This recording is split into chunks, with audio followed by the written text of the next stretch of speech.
Are all the judges ready? Yeah. I affirm the resolution. Resolved. The national interest of the United States demands that defending freedom from threats of tyranny take precedence over the sovereignty of foreign nations. Before I begin, I would like to present a couple observations or just big picture ideas you might want to keep in mind when evaluating today's debate.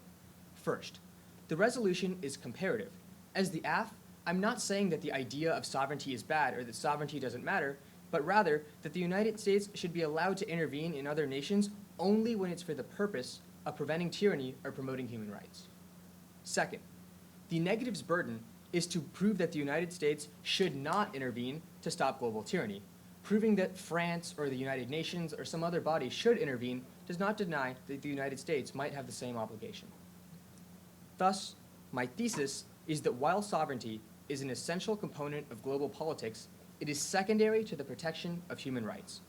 A sovereign nation's duty is to protect its citizens, and if it fails to do so, it loses the privileges that sovereignty provides. Manuela Aguilar writes, "Sovereignty might inhibit the protection of universal human rights. Violators of human rights may hide behind the protection of sovereignty. Thus, the meaning has increasingly been interpreted towards an emphasis on balancing sovereignty with human rights. The concept of sovereignty does attribute obligations. Among them, the first and foremost is to protect a nation's own citizens, making sovereignty a responsibility, not an impunity.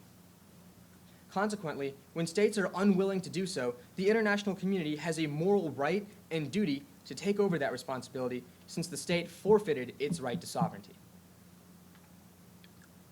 21st century problems require 21st century solutions. Legal scholars have shifted their views to understand the limits of state sovereignty. Perhaps more importantly, intervention in the face of tyranny is one small step in the broader goal of democratization, making the world more democratic. U.S. intervention specifically in cases of tyranny will help promote democracy. William Bedford explains, U.S. intervention has an effect on political rights and civil liberties for a number of reasons. Intervention by U.S. forces are always justified for promotion of democracy in the world. The goal of spreading democracy is how consensus is gained domestically, and leaders must show democratization results.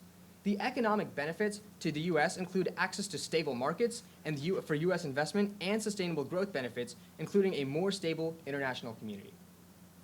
Empirically, when the United States intervenes to stop tyranny and promote human rights, that leads to an increase of democracy. Bedford continues, intervention may be more successful in promoting democratization. U.S.-sponsored elections had a statistically significant result on the level of democratization within a target state. States that had experienced intervention as well as U.S.-sanctioned elections were more likely to result in democracies than those who had not. And democracies are important for our society. They're the fundamental basis for global peace and global prosperity. Philippe Spangoli explains, democracy leads to better human rights protections. Democratic rulers don't know that they can't get away with repression. They'll be voted out of office, or worse, they'll suffer the consequences of the rule of law imposed on them by other branches of power. Democracies have also have powerful nonviolent mechanisms for dispute settlement. Finally, democracies need human rights to function adequately, so they have added incentive to respect them. To clarify this argument, let's think about what intervention entails. There's two types of intervention: military intervention and economic intervention. Military intervention can be used to stop immediate concerns. For example, in the Rwandan genocide, putting troops on the ground to stop the genocide from occurring is a way of stopping an immediate effect.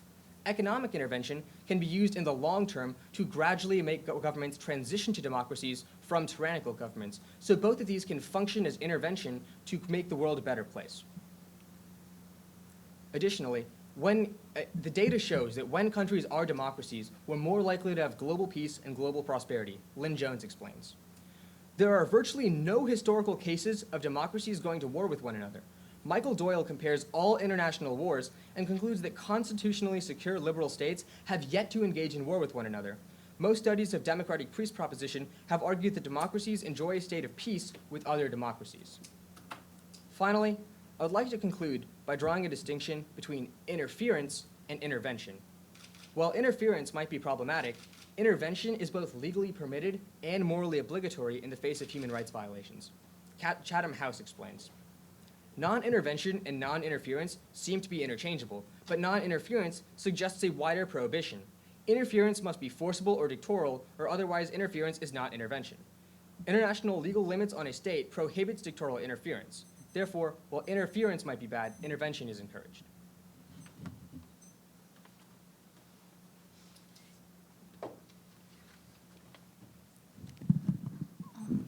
Ooh. All right. Akil, are you ready? Yeah. Great.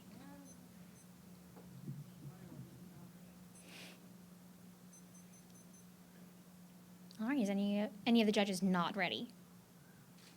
Let's begin. As a child, I can distinctly recall my father trying to assist me with my math homework. Being older and wiser and supposedly more experienced, he said he was more than capable of doing my lattice multiplication. I remember taking my homework to school and proudly showing my teacher, who proceeded to tell me that while my dad did have the best of intentions, he had written down illegible answers, used the wrong methods, and had taught me absolutely nothing.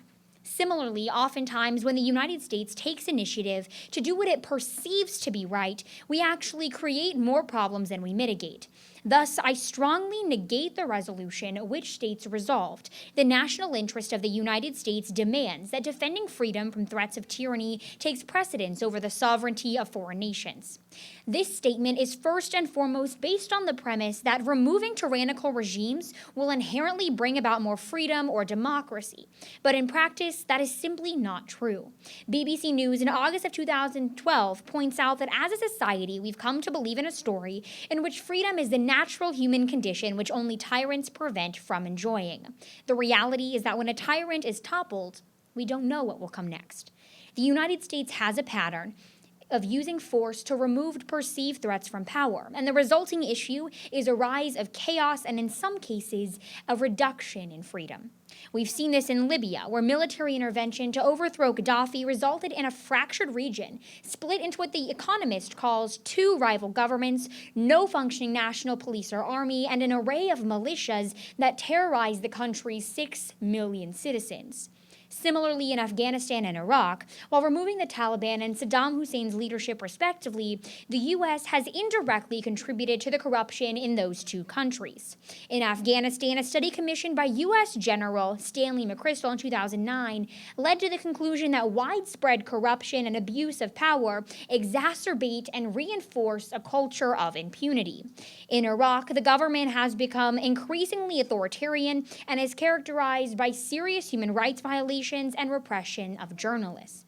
When the United States disregards stability before removing tyranny, those countries are worse off and the United States' national interests are harmed in the process. With national security being a top priority for all American citizens, it is especially concerning that foreign interventions actually increase threats to the United States. A 2006 national intelligence estimate found that the Iraq conflict has become the cause célèbre for jihadists, breeding a deep resentment of U.S. involvement in the Muslim world and cultivating supporters for the global jihadist movement. And according to James K. Feldman of the Air Force Institute of Technology and the School of Advanced Air Power Studies, foreign occupation is the main cause of terrorism.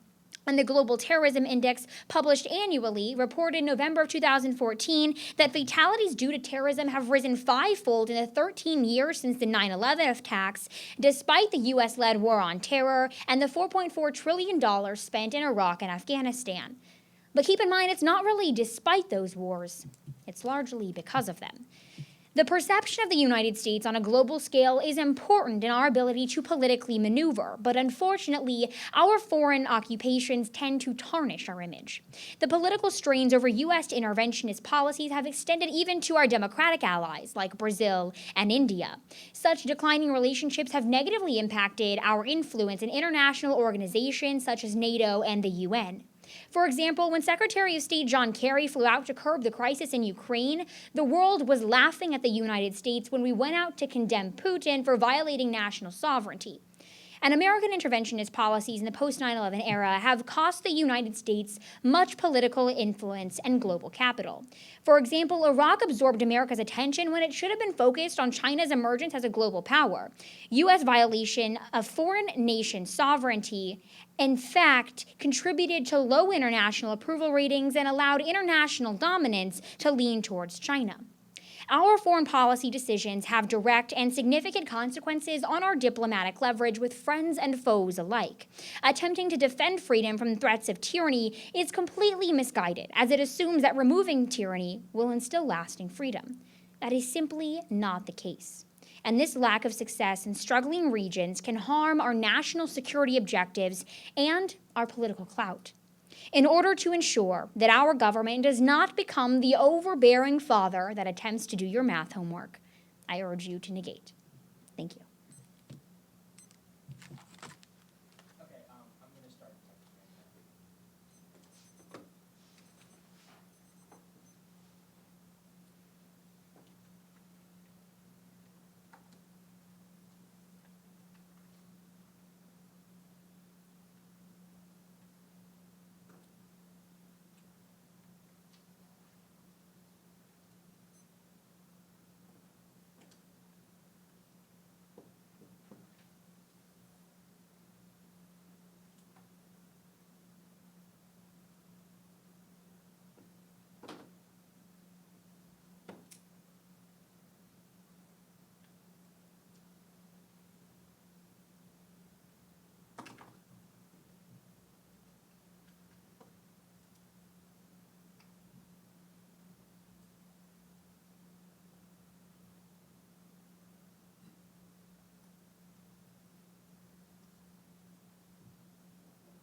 Okay, that was 1 minute used.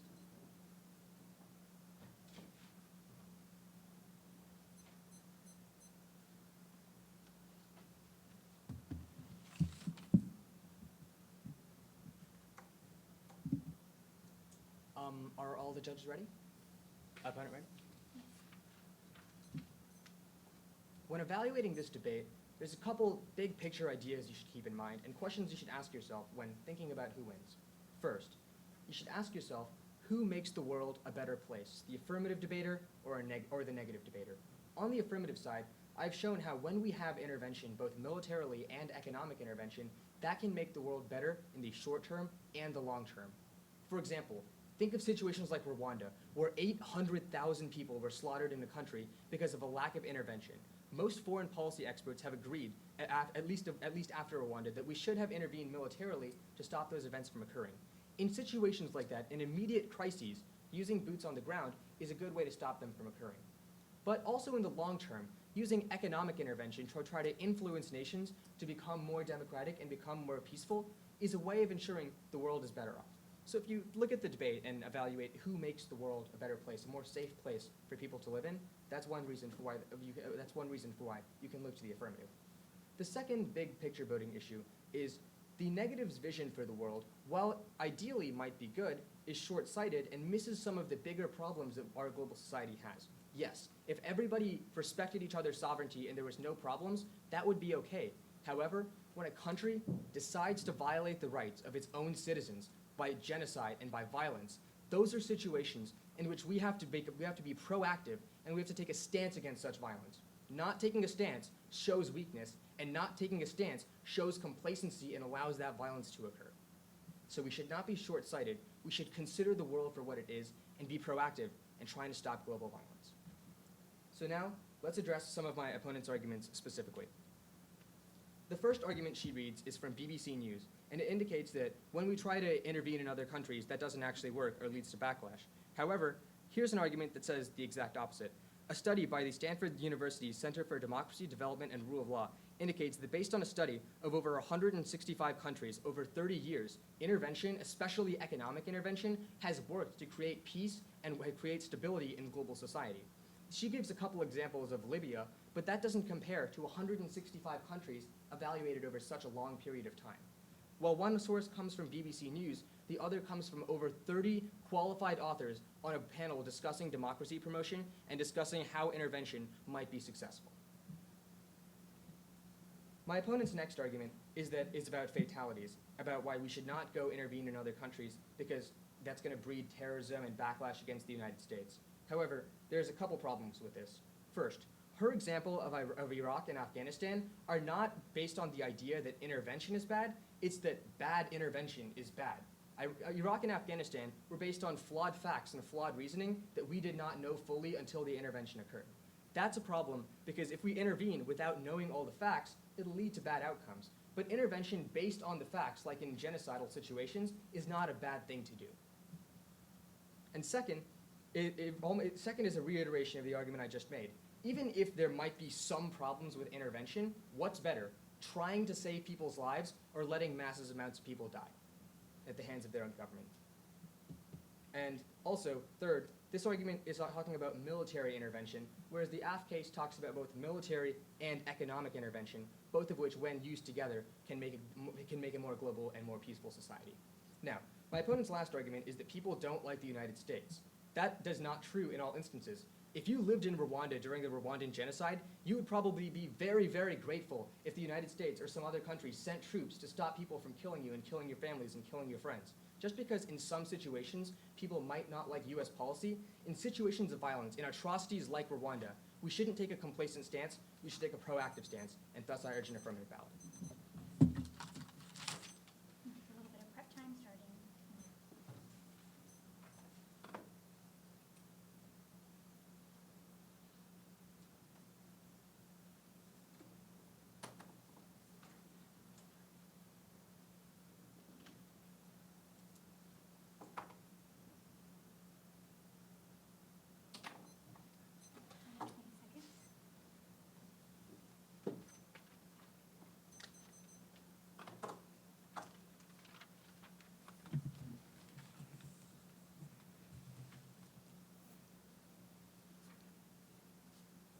All right. Is anyone not ready? Let's begin. Now, one of the big picture arguments my opponent asks us to look at is this idea that it's my burden to prove that we should not intervene ever, that the United States should not intervene economically or militarily. However, I completely disagree. I actually would posit that I am advocating for this idea that I do not advocate for intervening in the name of freedom, and that would outweigh the sovereignty of those nations. So we have to really focus the context of today's debate to when the United States has tried to promote freedom and democracy in other countries in order to sufficiently weigh the arguments. So first, let's look to this idea that sovereignty is connected to human rights. And when states violate the human rights of their people and their citizens, the other states have the international obligation to go in and protect those people. But my problem with this is it gives us an interesting scenario because it allows the perception of human rights violations to decide people's foreign policy. What this means is that in the case of the United States, if another country thought that we were committing human rights violations on our citizens through police brutality, or say in the incident of Ferguson, that those countries, because they perceived us to be violating our citizens' human rights, that by the same logic, they could intervene in our country. What this means is that if we do not respect the sovereignty of other nations, then we cannot expect them to respect our sovereignty. And this causes many problems on the global arena, especially when considering not all countries are America's allies. So if there are people that disagree with our basic principles, like the United States sometimes disagrees with other countries, that they would have the capabilities, just like we do, to intervene arbitrarily. But furthermore, when my opponent talks about this idea of democratization and how great that can be, while I agree that democracy as an ideal is very good, what we see when the United States has tried to defend democracy while violating other countries' sovereignty, we don't see a promotion of freedom. In fact, when we look to Iraq, Afghanistan, and Libya, we see, in fact, a reduction of freedom. And it's not just the Middle East. This includes Angola, Laos, Vietnam. What we see in those countries is that sometimes we leave a power vacuum. So we go in with the best intentions. But as Milton Friedman points out, one of the greatest mistakes in policymaking is trying to judge something by its intentions and not by its results. If the results are power vacuums and more corruption, and specifically in Iraq, less rights for women, less rights to vote, less access to the polls, things of that nature, if we're taking away their freedom and being being counterproductive, then we, one, haven't achieved our foreign policy goals, but two, like I mentioned, we're harming the United States' national interest because we increase the threat of terrorism when people in those countries disapprove of our policies, and we decrease our ability to have proper negotiating power in international organizations such as the United Nations or NATO. And finally, he brings up this idea that democracies are very important. And he talks about the two different ways that we can intervene, militarily and economically. But a major problem I have with this is that oftentimes if we're intervening economically, we're being asked to do so, meaning we're not violating sovereignty if they want our help. If a country like Rwanda asks for our help, we do not violate its sovereignty by going in. However, if they are not welcoming to our principles, if they are not prepared to handle a liberal democracy and the freedom that comes along with it, we are bound to fail. And that is why I urge you to make sure you look at this idea that just because the ideas, the intentions are good, doesn't mean we're necessarily bringing about more democracy, more freedom. Rather, we're creating more problems. Thank you.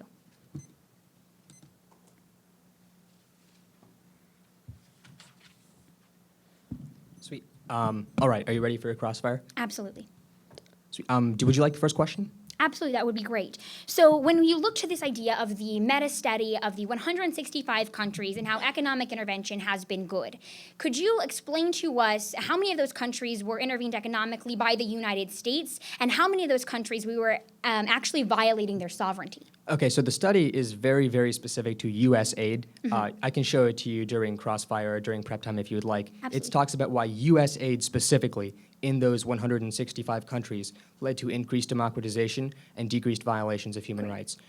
The second question you asked was about the violation of sovereignty. U.S. aid, it's not simply throwing money at them. It's using that money in their country for the purpose of development. Okay. So it's not just giving them money and letting them do what they want with it. So it's still an infraction on their sovereignty based on what the term means. Okay, so but do those countries want the United States' help?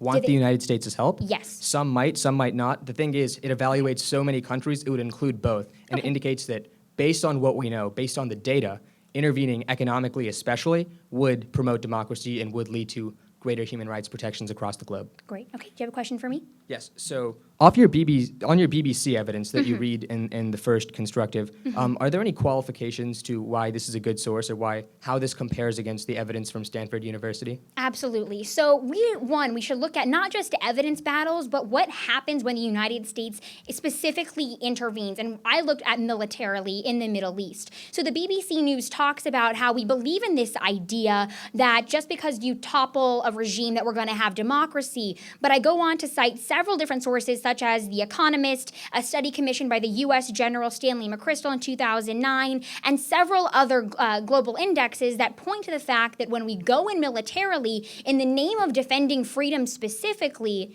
that the problem is that we left power vacuums, we increase corruption, and we decrease the freedoms of the people in those nations. So that's how I qualify my statements. Okay, so that evidence and the evidence that you subsequently mentioned seem to be talking about specific instances like Iraq and Afghanistan, where a lot of things went wrong, such as poor planning and intervening without knowing what we were going to do or how we were going to do it. But in terms of overall global intervention, how does that compare against the evidence I read? My first response to that is that that's just the problem, the poor planning and all of that is connected to the idea of defending freedom. Just because you're defending freedom means you can still have bad policy planning, and that's a problem because if we do something in the name of defending freedom and it doesn't work out and we're not exactly giving more freedom to those countries, that's a problem. But we have to make sure we look at the big picture and what the problems are. If there is more potential for failure than for success, that's where we're going to see that the affirmative loses because it's not going to be upholding the principles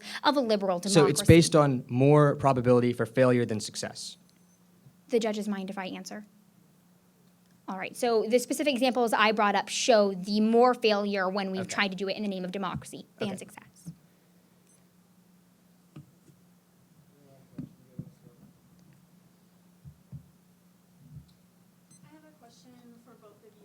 What I've noticed in both of your takes on this question is an assumption of good intention on the part of the national government. And I can think of several historical examples. For example, one would be the Sandinista government in Nicaragua in the 1980s, where there was an different motive than the motive that was being projected in the public eye. And so I'm very curious how you each feel either allowing intervention over another country's sovereignty or disallowing it, how it may lend more transparency or not to government action.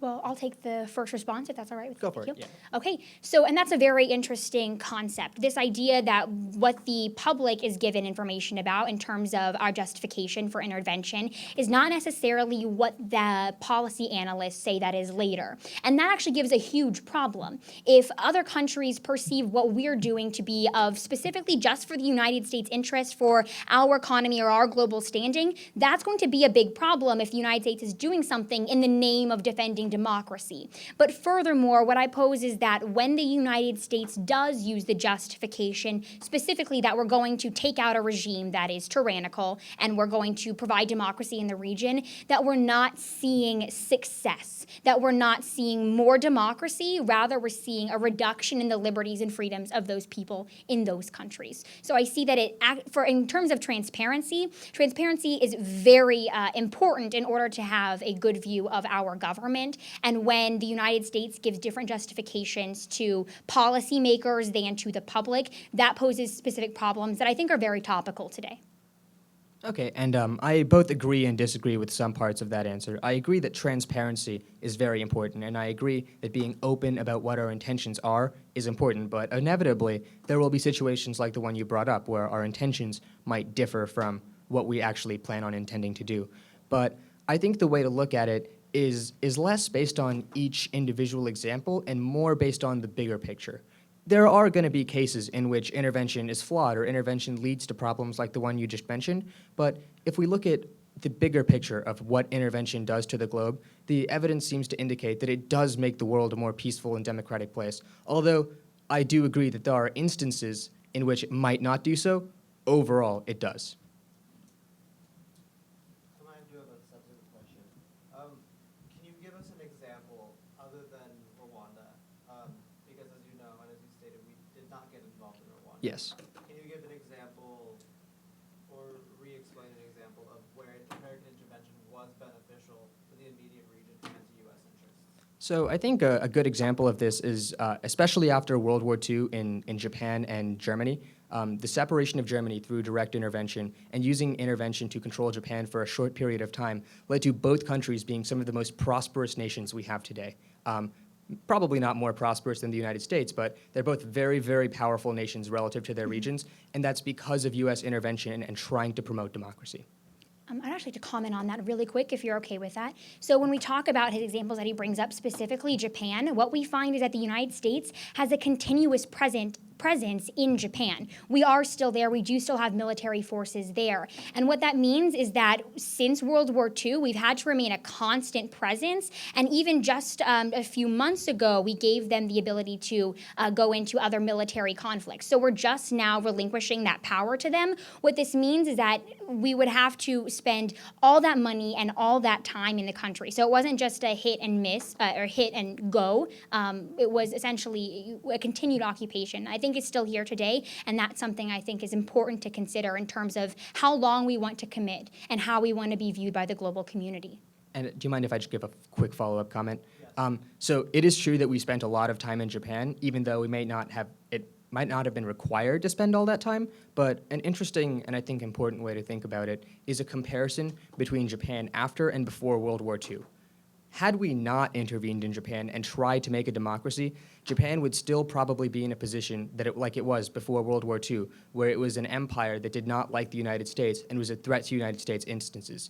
If that had occurred, and if we didn't try to promote democracy in Japan, more likely than not, based on the way history flowed, it probably would have been allied with China and the other communist nations during the Cold War. Agreed, that is a lot of speculation, but based on the history and based on what we know, it was better that we intervened in Japan rather than just let it go and let it happen. And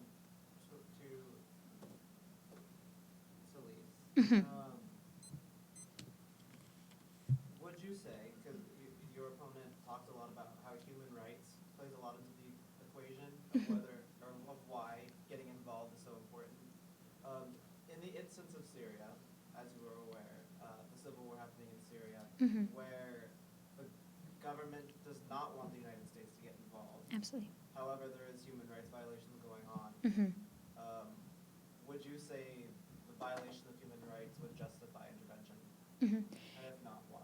Okay, and I think that's a very tricky situation that our government is continuing to struggle with. The problem I see with like the big picture and in Syria specifically is that we need to ensure that we have appropriate backing when it comes to this, because like I brought up, in terms of terrorist attacks and threats from the Middle East, as well as our global image and our partners in the region, if we are not supported on a multilateral scale, then there could be severe blowback to the United States. So while I think it's important to consider what defending freedom means in terms of violating national sovereignty, I think it can become problematic if we let that slippery slope. So while in this case, I think that it's important to consider that, while I don't necessarily think it should take precedent over the sovereignty of the nation in some cases, I do think that if we follow down this slippery slope, like I mentioned, there are concerns that the same thing could happen in the United States if we become a perceived threat to our people, what that means for the global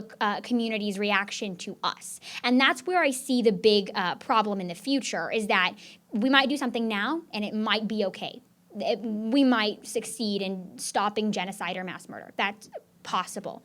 However, the problem I see in the long run is that this sets a horrible global precedent for the rest of the countries that might have an interest in doing something in the United States. And that's a fear that I don't think the American public should have to live with. Okay, and whether it's Syria or whether it's any other country that is committing atrocities upon its citizens, if a government is being tyrannical, that government will obviously tell the United States they don't want them involved because they are doing something bad to their citizens, and that's what they're trying to do. So I think regardless of the country will say that they don't want U.S. involvement. The question then becomes, what is better for the world and what's better for a more secure global society? The arguments in the AF case seem to describe the concept of sovereignty as something that is earned and is based on duty rather than is based on existence. For example, all states have sovereignty. We both agree that sovereignty is something that's important regardless of what country it is. However, if that country decides to violate the rights of its citizens, then it loses its right to sovereignty, and other countries should intervene to stop those human rights violations from occurring. So I think that's where sovereignty and human rights really tie into each other, because sovereignty should not be defending people who violate human rights, but rather should be encouraging them to make their societies a better place. Absolutely. Yeah. Okay, well, I just want to make sure everyone gets a question. So if we want to. Yeah. You guys both mentioned 165 countries, and you gave examples. Can you both give more examples of those particular countries?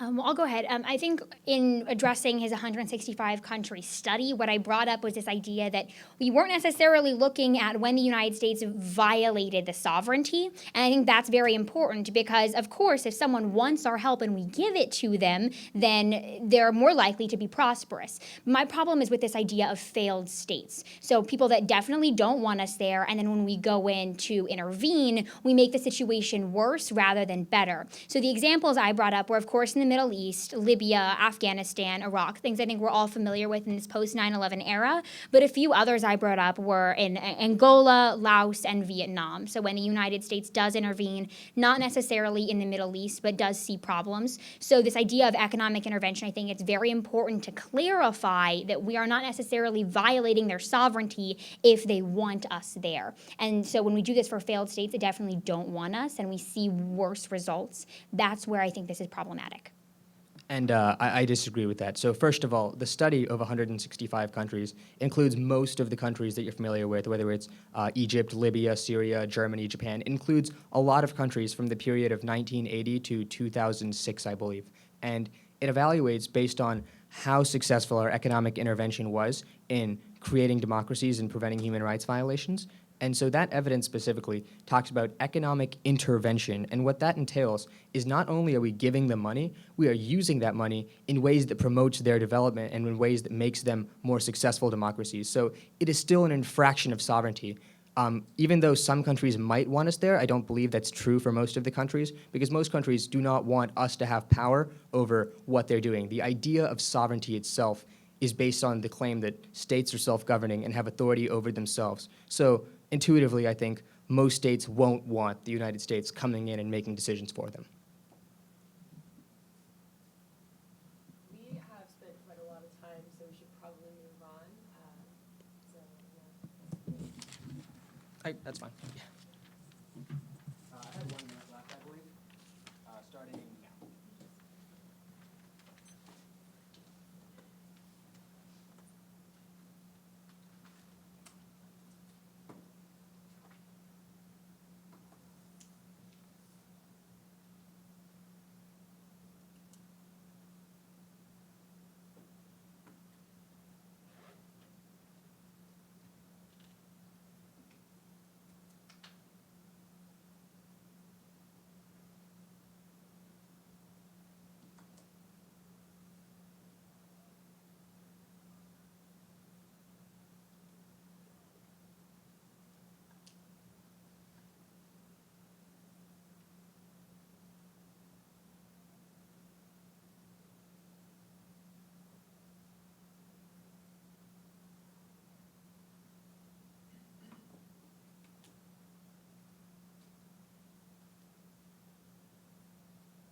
Is everyone ready?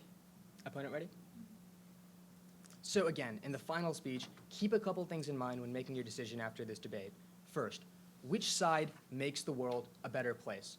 On the affirmative, I've shown how with intervention, both military intervention and economic intervention, we can stop a wide variety of bad consequences from occurring. In immediate circumstances like Rwanda, we can use troops on the ground and stop that violence from occurring.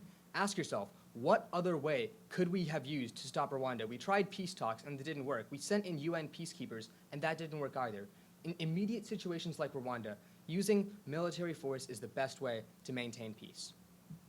Secondly, using economic intervention is a good way to create long-term stability in the globe because the evidence I showed indicated that based on 165 countries over 30 years, we were able to increase democracy and decrease human rights violations. My opponent might say that this is not violating their sovereignty, but economic intervention and going into their country and deciding how to spend their money is a violation of their sovereignty. The second big picture thing to keep in mind is the short-sighted vision versus the long-sighted vision. My opponent's case would make a lot of sense and would stand if the world were perfect. If people didn't fight each other and violate each other's sovereignty, yes, it would be better if no one ever intervened in anyone else's affairs. But that's not how the world works. There's a lot of problems in the world where people are committing violence against their own citizens, and taking a complacent approach to that violence allows it to continue and allows it to worsen.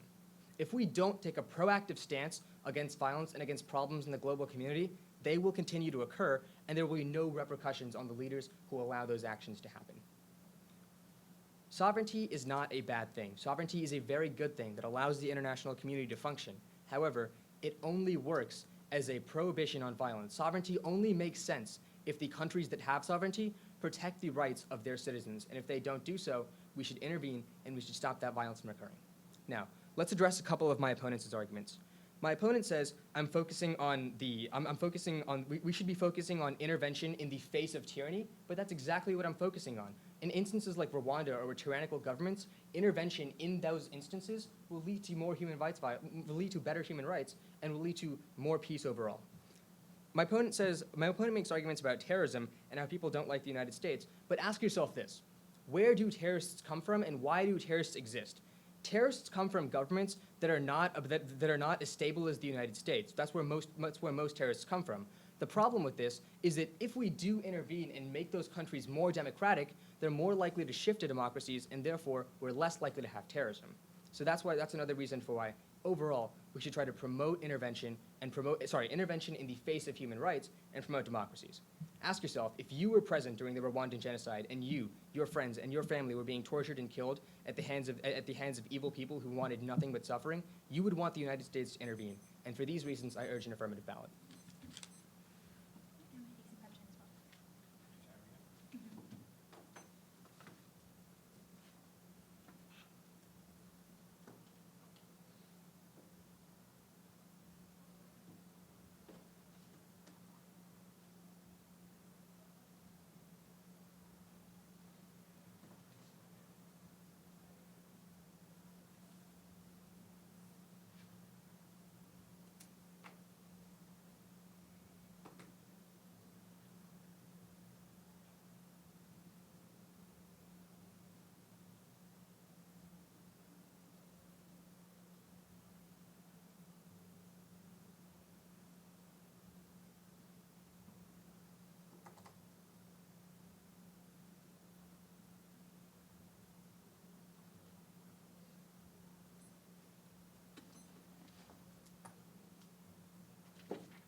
All right.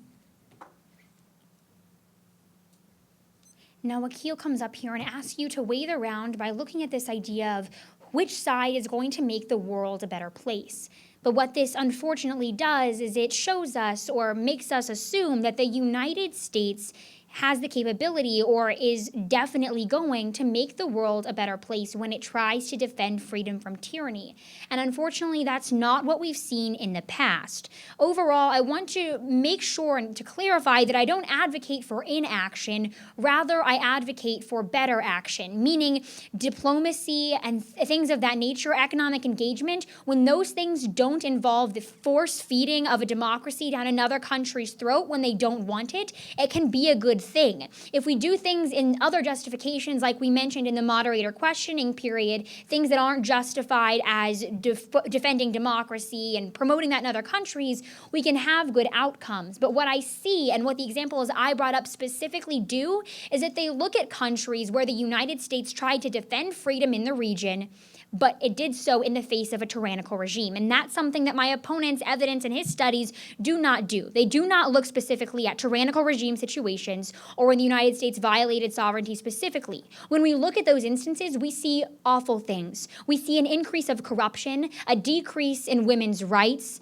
an increase of terrorism towards the United States. And those are all problems not only for that region, but for the United States specifically. So not only are we looking at who's making the world a better place, we are looking at who is looking out for the United States' best interest. We need to refocus the debate to that idea. When he says that sovereignty only works if people are protecting freedom, we have to see that this causes a slippery slope. This argument wasn't addressed because the problem is if we allow anyone to violate someone's sovereignty if they think they're being oppressive or cruel, then that could lead to someone violating our sovereignty or another country's sovereignty that's one of our allies. And those problems go unnoticed if we continue to try to defend freedom just in the name of freedom with, again, like I said, without considering the stability of those countries later. That's why we see problems in the Middle East, because we go in the name of defending freedom, but we leave power vacuums, we put in corrupt leaders, and we don't promote the ideals that we set out to promote in our Constitution and the ideas that our founding fathers come up with. If we want less violence, then we cannot promote more democracy in other countries that don't want it. That leads to more terrorist threats to the United States. Actually, a 5-fold increase of terrorist attacks that killed people since we started doing that kind of approach in the post-9/11 era. If we want better democracy, if we want less violence and more global cooperation, what we need to do is ensure that we are not infringing upon our allies' sovereignty or infringing upon the sovereignty of people who do not want democracy. We see that this is going to be a problem and why I urge a negative ballot. Good debate. Good job.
bold them and pass them to me, because I'm just finishing off like the last two sentences, so just bold it to where I can't see your decision.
Joe, did you vote for the person who you circled the Yes. speaker points for? Okay. Let me just make sure I'm right on this.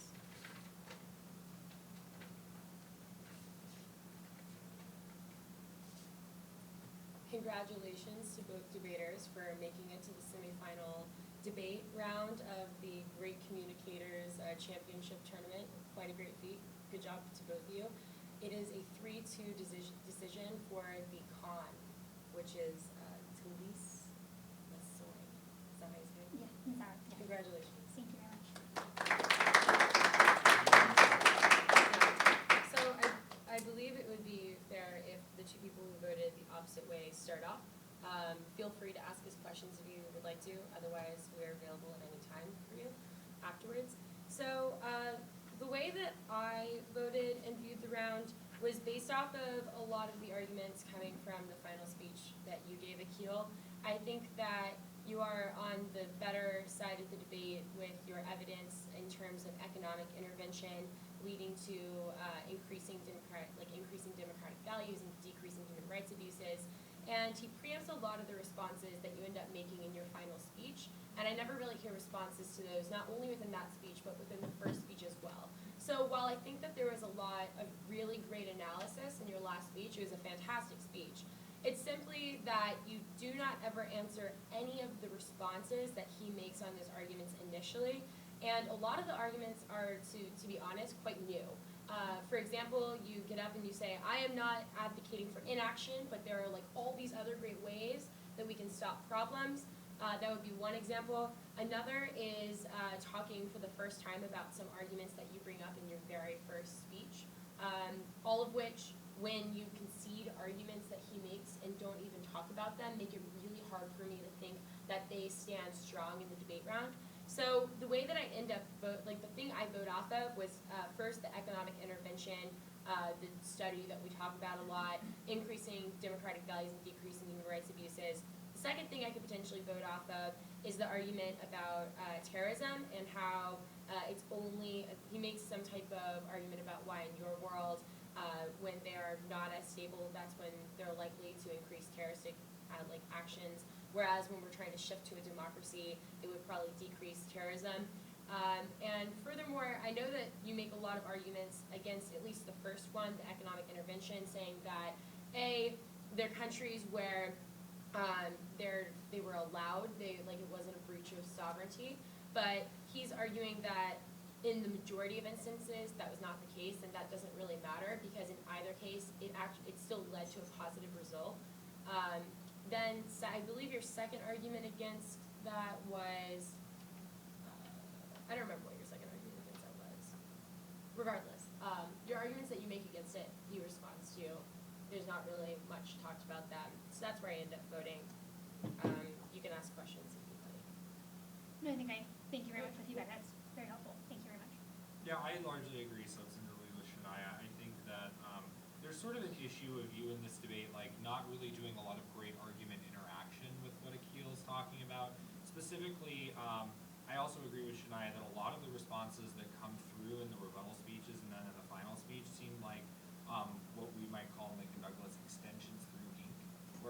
not ever really responding to the arguments that that Akil is making and the argument interactions that Akil's making.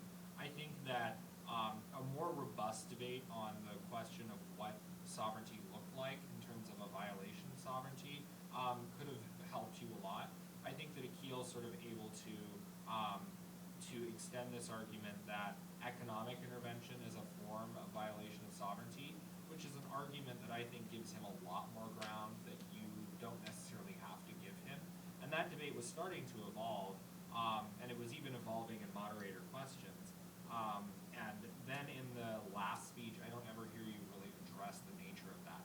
That argument, I think, is sort of critical because it gives Akil access to his Stanford study, which the only evidence comparison that I'm getting is between the Stanford study and your examples of Libya, Iraq, etc. Comes from Akil. He's making arguments about how this is an analysis that spans multiple years, considers 135 case studies, whereas you only have a couple. I think you're probably on the winning side of the argument that military intervention often leads to problems. However, when you allow him to have access to the economic thing, which you don't go for in the last speech, I think at that point it's pretty clear that Akil's winning, that it is in fact beneficial, on balance, to prefer the thing and intervene. So at that point, I think that it's for me, I think it's a pretty clear problem. So clearly this table didn't have the same opinion, and Akil, I'll address you first. I personally would probably side with your position, though I didn't quote your way here, and I would say it's something to do with what I would call an Al Gore effect. I felt your register was very high. The words you were using were very, I had to attentively pay, like I had to focus really closely on what you were saying. And what I was asking myself was, what if my mom was listening to you, right? My mom who doesn't have a college education, would she have been able to follow the argument? And similarly, there was a level of interaction and vulnerability missing with what you were doing with the energy of the space.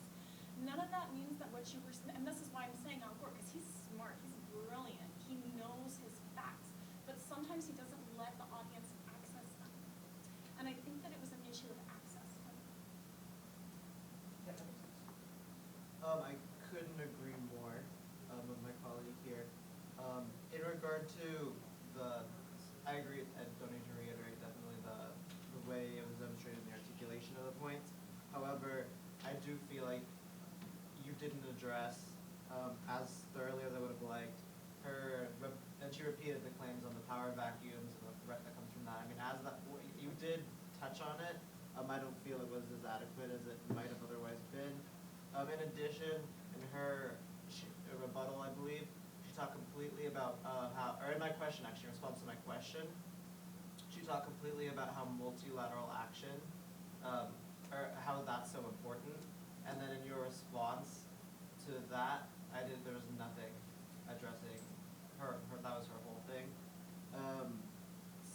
I do see what my other colleagues were saying in regard to how economic intervention, she did allow you to have access to some of that ammunition per se. However, I was just not convinced that economic intervention is not violating the sovereignty of a state. And I think that concludes.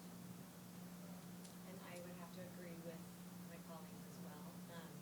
I thought your presentation was far better as far as the way you spoke, the stories that you told, and yet you were maybe more convincing, and I would probably have taken your side. It's just, for me, it was a presentation. Judge. Congratulations. Fabulous. Good job to both you Thank guys. you. Good luck in the final round. Yep. See.